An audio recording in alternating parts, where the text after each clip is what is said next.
That was there. That was it. He was done. And he was leaving.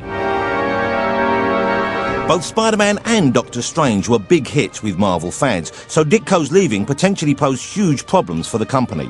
Stan Lee moved quickly to replace him. I went to Long Island to meet the man who had the tough task of stepping into Ditko's shoes. I'm John Romita, worked for Marvel for probably 40 years, and had a ball and paid off my mortgage. John Romita was working on the reasonably successful Daredevil series when he was asked to take over Spider-Man from Steve Ditko. Losing a guy like Ditko could have been catastrophic for Marvel in its infancy, and yet here's a guy like John Romita just in the wings. It was a magical time, and that's how these things happen. I wouldn't have been able to pick up Spider-Man and hit the ground running if it hadn't been established so beautifully and so soundly. It was a working machine when I got it, and all I had to do was put the oil in. But John and Steve's styles were radically different, and John had difficulty copying Steve's idiosyncratic look. Stan liked Ditko's offbeat stuff, and what he liked about it was that Peter Parker was not a heroic kid. He was a scrawny young kid who's a little off and a little strange, can't get along, you know. And for some reason, when I take over a book, all my heroes are handsome. Incredibly handsome. I can't help it. I started to clean things up and toothpaste smile everybody to death, and I thought it was going to kill it. I really thought it was. And Stan did. Stan said, no, it's not going to work. And I said, well, I'll try, I'll try. Finally, he just threw his hands up and said, do it the way you want. John Romita's toothpaste smile soon spread to the Marvel management when his new-look Spider-Man became an even bigger hit with the public. Within a year, Spider-Man shot into the top 10 highest-earning comics. See, Ditko, his version of what he was doing was true. It's just that it didn't fit Stan's commercial sense. And Stan had an uncanny commercial sense. And any artist that fought him on it, I think, was making a terrible mistake, because Ditko could have made a fortune. Now, I guess he doesn't care. He didn't care about money. Well, he doesn't seem to care at all even now when they ask him. Right. I mean, so his objectives were different than mine. I was just trying to pay my mortgage off. And I wanted to get the best-selling book I could. And I stayed with Spider-Man as long as possible because I'm making money, And he baffled me. And I admire him, and I wish he hadn't done it, because I would love to have seen him independently wealthy now. Spider-Man sales may have gone through the roof, but the Ditko fans were disappointed. Steve Ditko had got so much of his DNA in all of the characters that he created. I mean, I know that there were good issues of Spider-Man after he finished the book with issue 35, something like that. I know that John Romita did some very good work on Spider-Man, but I kind of lost interest with the first non-Ditko issue, because the character was so much a part of Ditko's world that it looked kind of dull when it was an ordinarily muscled man in a Spider-Man costume.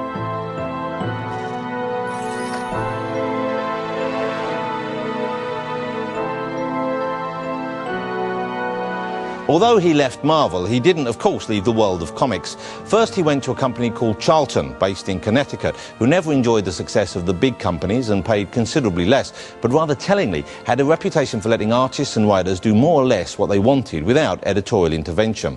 And it was at Charlton that he created a bizarre character who, I believe, gave us our first glimpse of Ditko's peculiar worldview: the Question. The Question was a detective named Vic Sage, whose only real powers were his unwavering moral compass and his intelligence. Donning a featureless mask, he would release a special gas that turned him into the Question, ready to fight crime in any way necessary. You can start to see the weirdness in the books after Spider-Man and Doctor Strange, the immediate late 60s books, the Charlton characters, the Question. There's a lot of didacticism in that character. There was something about Ditko's characters where I began to wonder whether they'd come to him in dreams. There was something so odd about them that they looked like the kind of almost nonsensical characters that you might see the name of or the image of in a dream and jot it down when you woke up. But the Question, with his uncompromising take on law and order, comes across like a limp-wristed liberal when compared to Ditko's most extreme creation, Mr. A.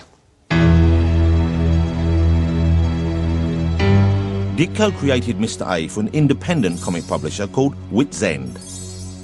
Mr. A was a radical, no-nonsense vigilante who had a very low tolerance of anyone who infringed the rights of the individual and would mete out severe punishments to those who foolishly strayed into the quicksand of moral ambiguity. Anybody who'd even committed the merest of crimes was wandering into this poisonous grey area. They were tainted, and they could only expect the kind of terrible punishment that his Mr. A was likely to mete out to them. Mr. A's world was one of black and white, right and wrong, good and evil. And it's clear that those ideas were influenced by Ditko's interest in the work of this woman, Ayn Rand. You see, my main interest and purpose, both in literature and in philosophy, is to define and present the image of an ideal man. Ayn Rand enjoyed a surge of popularity in the US after releasing her philosophical novels, The Fountainhead and Atlas Shrugged. Both works of fiction, they expressed Ayn Rand's theories of individualism. She believed man's ultimate goal was personal fulfillment through a rational code of morality, a worldview that she referred to as objectivism. Steve was profoundly influenced by objectivism and used his art to spread the word in the form of Mr. A. Mr. A's black and white card symbolizes the law of identity.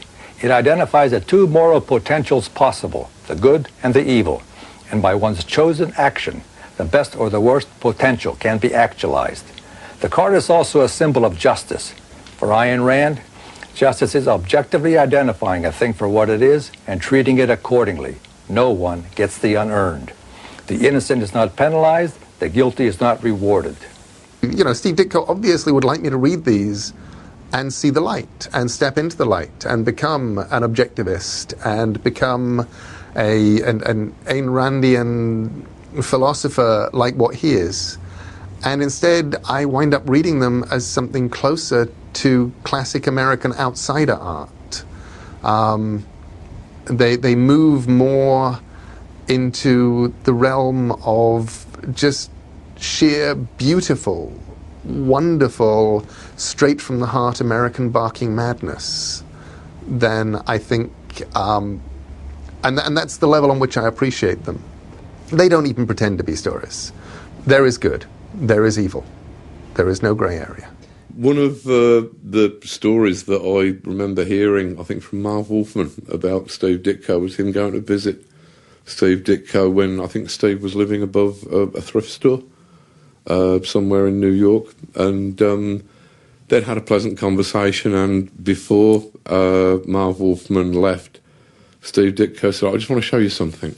And he took a little white empty calling card and took a magic marker, drew a line down the middle and shaded one half of the card in black and said, there is white and there is black and there is nothing in between.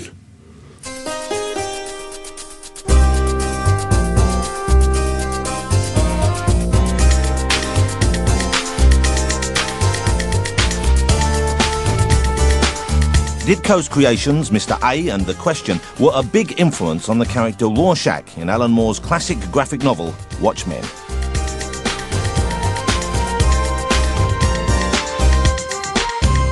The most unpleasant right-wing character is Rorschach.